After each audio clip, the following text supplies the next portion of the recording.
আসসালামু আলাইকুম। আজকে বলবো জানাজার নামাজ ও দাফন করা সম্পর্কে।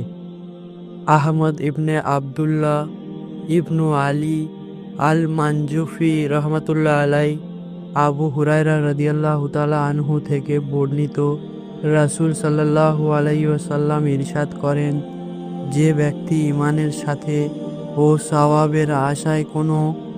সওয়াবের আশায় কোনো মুসলিমের জানাজায় অনুগমন করে এবং তার সালাত জানাজা আদায় ও দাফন সম্পন্ন হওয়া পর্যন্ত সাথে থাকে, সে 2 কিরাত সওয়াব নিয়ে ফিরবে। প্রতিটি কিরাত হলো উহুদ পর্বতের মতো। আর যে ব্যক্তি শুধু জানাজা আদায় করে তারপর দাফন সম্পন্ন হওয়ার আগেই চলে আসে, সে 1 কিরাত সওয়াব নিয়ে ফিরবে। উসমান আল মুয়াজিন রহমাতুল্লাহ আলাই হুরায়রা রাদিয়াল্লাহু তাআলা আনহু সূত্রে রাসূল সাল্লাল্লাহু আলাইহি ওয়াসাল্লাম থেকে অনুরূপ হাদিস বর্ণনা করেছেন। সহিহ বুখারী প্রথম খণ্ড 45 নম্বর হাদিস।